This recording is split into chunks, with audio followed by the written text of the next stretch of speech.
welcome to our Career Chat series with the College of Arts. I'm Tamara Courage, the External Liaison Coordinator, and joining us this afternoon for Career Chat interview is UFV student Nadia Bamford. Nadia, thank Hi. you so much for being here. Yeah, thank you, Shamara. I'm so happy to do this with you. Oh, great. Nadia is a fourth year undergraduate GDS student in the BA program, that's Global Development Studies. Since secondary school, she has been actively involved in environmental rights, Indigenous rights, and social justice.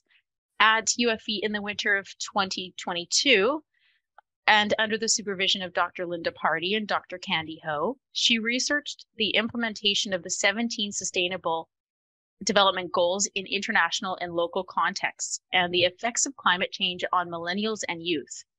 And then in December 2022, Nadia was appointed UFV's Humanitarian Affairs Green Ambassador for the UN Green Summit, which was held in Bangkok, Thailand.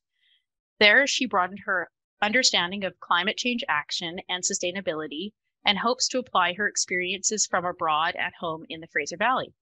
Post-graduation, Nadia aspires to study law in BC and continue to advocate for human and environmental rights. So, Nadia, with your recent appointment as the ambassador for the UN Green Summit and participation in the College of Arts student photo shoot, I feel like we've really got to know each other in recent months. I'm delighted to have you here today for the 10 by 10 challenge. So your bio provides us with a brief snapshot of who you are, and I can already tell there's a lot to unpack here. Are you up for the challenge? Yes. Okay. So let's start with your decision to major in global development studies. What was your motivation to enroll in this degree program? Well, about halfway through high school, I had been thinking I would do a gap year to figure out what I like. But then I happened to come across the GDS program on UFV's website. And I liked that it seemed to take from a lot of different disciplines and would incorporate the environment and advocacy and be able to look at these issues from an anthropological lens or poli-sci as well as global development, as I was kind of unsure of what that would mean at first, but it sounded like it would really speak to my interests and passions.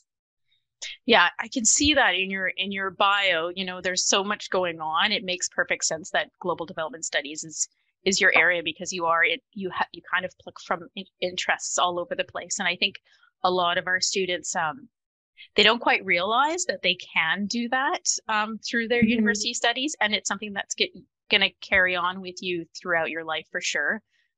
There's very few people who are interested in just one singular thing. So Yeah. very fascinating. What is a big world problem that you would like to change? Oh, okay. It's a big question. I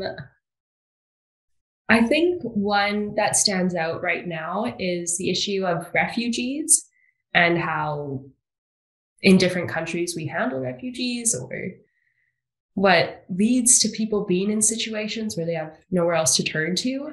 And I think, I don't know, somehow working towards a better solution would be really inspiring there. But I'm also, obviously, like in the bio, I'm really interested in Indigenous rights and to somehow improve Canada's relationship with Indigenous peoples, especially as we're seeing more legislation. I think that would be really incredible to try to fix if it would be possible. Yeah, I mean, we don't expect you to fix all of this, Nadia. Just hypothetical. But I am curious to know, actually, now that you mentioned refugee rights and you're interested in environmental rights and Indigenous rights, is this something that was discussed when you were at the UN summit in December? Not a lot. It only came up a little bit through climate change and looking at the small island developing states that are more at risk of being submerged in water. But this actually comes more from a class I'm in right now about refugees, which has been really impactful, I would say. I'd What never course is really that? learned. It is 332, GDS 332 with Gitanjali. Oh, Geetanjali. Yes, Yeah. that makes sense. Okay. Mm-hmm. Maybe then this might be a segue into the next question, or maybe not. I don't want to put answers into your mouth there. What person, place, or situation has impacted your worldview? Like growing up, I at first was, just a kid sort of thinking everything is about me and realizing what I have or what I want. And growing up, I would start to realize what I might be taking for granted and like realizing that through relationships with different people in BC or yeah, mostly actually in BC, my experiences.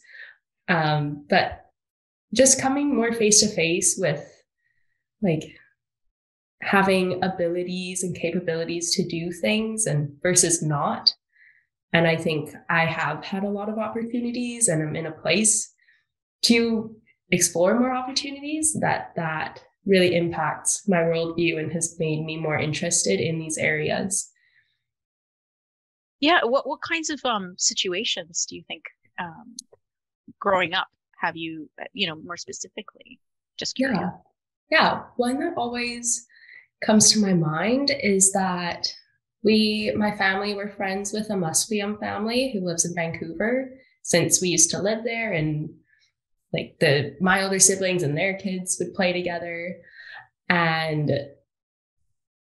once we lived out here, then my dad would still go back and visit them, and they would have he and the father of the family, they would make sort of deals and like sort of trade services. And one of the trades involved my dad getting him a dryer in exchange for some goods. And I was like 9 at the time and I was kind of confused. I thought, why do you have to get him a dryer? Like, that's like, you could get us a new dryer. That's what I thought. I'm like, oh, why don't you spend that money on me? So then once I realized, like, oh, well, because that's how their relationship is, and their family didn't have a functioning dryer. And it just seemed so basic. And once I kind of got a grasp on that and learned more, I was like, oh, okay. Like that, like, I don't know. It was a taste of my privilege and Mhm. acknowledging it. Yeah, I find that sometimes when you have those small experiences can really have a deep and profound impact on your life as a kid. It's just these situations that you're in that, Mm-hmm. and it is great that your father was able to explain to you what was happening. Maybe over time you realize you have a better understanding of what that means of Yeah. that connection. So really good. Okay, really interesting. How do your personal values align with your work? Well, right now I work as a bartender in a restaurant in Abbotsford. And so this is like very different from where I aim to end up working in law. But I think right now I get a great opportunity to connect with people and engage with them and try to actually make their experience enjoyable when they're sitting at the bar or if I'm serving them at a table, rather than just another like, oh, how's your food? It's good. All right, I'm gonna go. Yeah, I like to have more, like, if I could brighten their day, for example, that would be great. If we can have a real conversation, then I think that is awesome. Yeah, there's so many skills in the service industry that you can, transfer to so many different areas of your life, whatever you're pursuing. Like law, that personableness that you're going to have with your clients is really, really important. So, yeah, definitely. I think that people don't realize how much you can learn just by being in the service industry.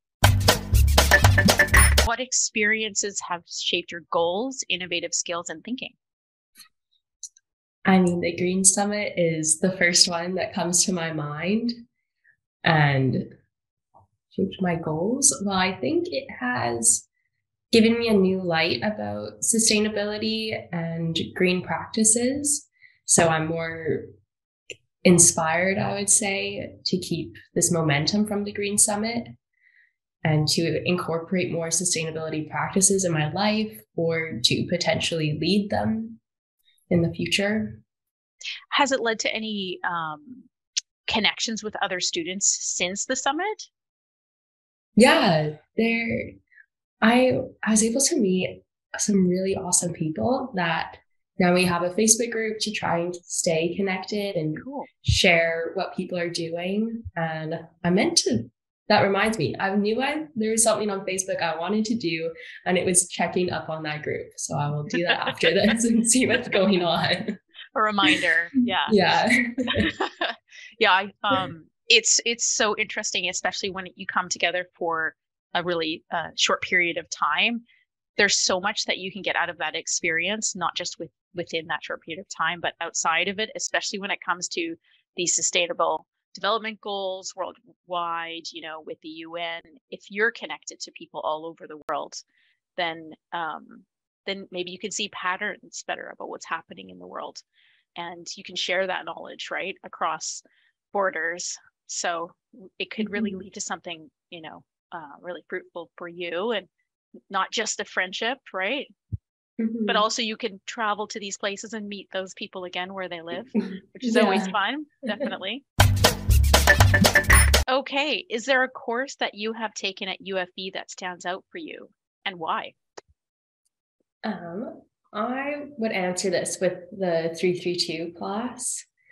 It stands out for me because I haven't had a lot of opportunity to learn about refugees around the world or within Canada. There was a little bit in GDS 100, but it was just like, for a couple weeks or something. So now getting more in depth about the situations that there are, like, it is really, really difficult to learn about, but I'm so glad for it. Yeah, it's such a complex topic. It's refugees. This has existed within our history. People have been forced to migrate many times before, but we're being dealt with so many other sort of influxes of refugees in recent times for various reasons, like we were talking environmental and everything. So it's not something that's going to be solved overnight. Have you looked into WUSC at UFV as for refugees who come in, students who study at UFV every year?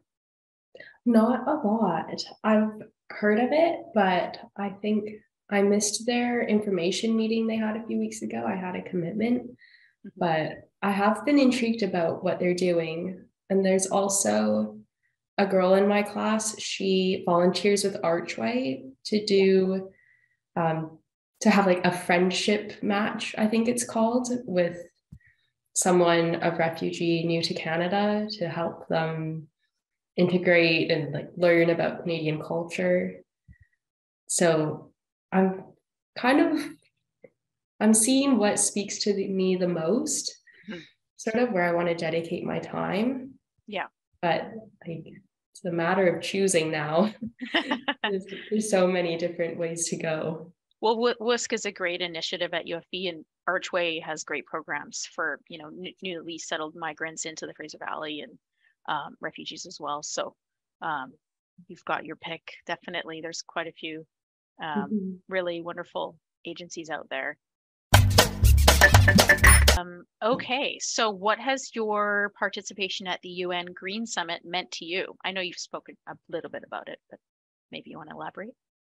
Yeah, I think prior to the Green Summit, I wasn't feeling very empowered about green topics.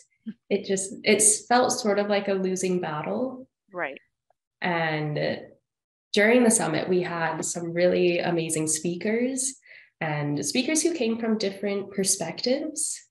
Like they weren't all like advocates, or well, not like outright, I am a green advocate. They would have a different profession that has led them to be more involved in sustainability, and then has therefore brought them to the Green Summit. And I think because of the speakers and the community of students that were there and other young people, like I did start to feel empowered again. Mm-hmm. And it was a youth empowerment summit. So I'm glad that I did come out of it with a change of heart and my mindset renewed. That's wonderful to hear. Yeah, it's you never know for sure. Oh, can you remember what that one person that you were thinking of, where they were coming from, who weren't connected or weren't thinking about the environment? Yeah, there was this one man who spoke, and he is a graphic designer. Oh. And a few years ago, I guess, when Shell, the gas company, was going to be doing some exploratory mining in the Arctic, then this man, Christian, and his friends or group colleagues, they like caught on to that of what Shell was trying to do, and they made the parody counter Shell Let's Go campaign.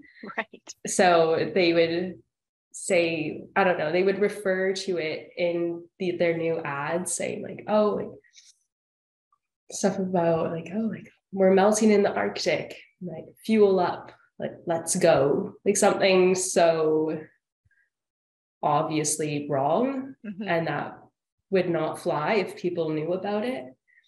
And I think this was a part, I don't know if he was a part of Greenpeace, because I'm pretty sure Greenpeace was doing this as well, if it's the same project that they were on together. But in the end, Shell did not go for that mining project. Wow. So it just showed that, oh, once they got some publicity about what they're trying to do in a very comedic way, then like change could happen. Yeah, I think people underestimate how creativity can actually be a force for change and resonate with people, because it's something we can relate to. It speaks to the consciousness, and maybe with satire or parody, it's easier for us to digest it, because it's such a big, heavy topic, for sure. That's so fascinating. I love that. That's really cool. Right. It was really fun. And I think like that man, Christian, he was also, he referred to himself as neurodiverse. I think he's on the autism spectrum. And there was at least one student there who's also neurodiverse. And I think for them, that was really like, I don't know, inspiring perhaps. And like really felt good to be seen maybe in the development and sustainability industry, that there is some representation, and you don't have, like, being neurodiverse doesn't have to be a setback. You can adapt the work to your advantage and do something awesome with it in the end. Absolutely. Oh, I'm so glad he was given a platform, because it's so important for people to understand that everybody is diverse and we all have diverse needs, and to make that more transparent, it is good for everyone, because it allows people who are watching this, like you or me, to see what is possible, right? And not feel alone, and have that universal feeling, It's empowering for sure. Okay, so for a light question, maybe, depends on how you answer it. What book are you currently reading? Okay, this would normally be a lighter answer, but right now I'm reading a book for the refugee class. So it's called City of Thorns, and it's written by Ben Lawrence, and he is, I believe, a former researcher, perhaps, with Human Rights Watch. And he is telling stories of 9 different people in the Dadaab refugee camp in northern Kenya. I think it's set around 2010. So I'm not totally up to date, but it's also a very challenging book to read. And it's been great though. And it's nice to read the stories of people's lives rather than to read a news article. Yeah, and is it are they interviews, or does he just meet them and tell you about how that relationship went? Yeah, it's written in a novel style. So I like my impression, what I think it is that he was there in Dadaab living for a while and interacting with people there who would speak with him. So it's, yeah, just written more in a story format. Like every couple chapters will go to a new character and eventually relate back, and their stories will kind of intertwine in the end as they come to Dadaab and under different circumstances. Yeah, and it sounds like he's put together nine individuals, you said. So that's really a nice range to understand. People come from so many different circumstances that have brought them to that place. So I'm imagining this must be really, it's a heavy read, but it's thorough. Yeah, in a way, it allows you to digest information about once again a complex, heavy topic in our history. So really fascinating. And of course, at the moment, we're halfway through the semester, so you're deep in the trenches at the moment. So I'm not surprised that your current read is from a class. Yeah. And when you have time, in the summer, maybe I'll ask you that question again, and it'll be something else, right? Like a really fluffy novel, right? Summer novel. Some young adult fiction, memoirs. Yeah. Something easier, lighter. Yeah. Yeah. But for now, yeah, this is where you're at for sure. Yes. Sounds like a fascinating read though. Okay. What are you most excited about right now? Maybe not right this second, but around in the present. Well, next month I am going to Japan for 2 weeks with my family. So that is what I'm most excited about. Yeah, my background is Japanese, so and I've never been. Most of my family hasn't been. Wow. So it's a really awesome opportunity for us to go. And we have some family there as well. So getting to visit them and spending some time visiting also the family grave. It'll be I think a really good time. I realize I said we're going to go visit the family grave and it's going to be a good time, but in total, I think it will be. Yeah. Yeah, no, it sounds very meaningful to have a trip, returning sort of to your roots and seeing where, your family comes from is really exciting. And it's great that you said that you're most excited about that, because that sounds like a pretty awesome things to be looking forward to, even though it's not today the most exciting thing, but it's coming up. It's coming up quick. It's like less than a month away now. So fantastic. What city are you going to, or cities? What area? Well, we have an aunt and some cousins in Tokyo, or at least quite nearby. So we'll be in Tokyo for a bit, then go to Shizuoka, which is where my parents lived when they were married here, and then they went and lived in Japan for like 5 years or so. Okay. Yeah. And so we'll see where they used to live, and then we'll also visit Kyoto. And I think that will be it. 3 main cities to go to. That sounds fantastic. Tokyo is amazing. It's an amazing city. You're going to have so much fun. Absolutely. It'll be a trip of a lifetime for sure for your family. I was going to give you another question, but I'm not sure it's relevant, because describe your ideal vacation. I do think I still have something more ideal in my mind. Okay. Last summer, I went to France with my sister, and we were in the countryside, which was absolutely beautiful and being a BC gal, I love being in nature. So we had lots of time biking and canoeing down a lovely river surrounded by castles. And Amazing. yeah, it was so fun. I liked that we had a mix of activities and also relaxing and learning some history and eating plenty of food as well. Do you It speak was French? only a little bit. I did take it for my language as part of my degree, but it's not that great. It's enough to get by Yeah. and for someone to know what I'm asking them, but not, well, yeah, it's sort of okay because we met a couple who helped us reach a winery chateau that we were trying to get to. Mhm. And I could speak a bit of French and they could speak a bit of English. So by us both trying to communicate in one another's language, we could have a conversation.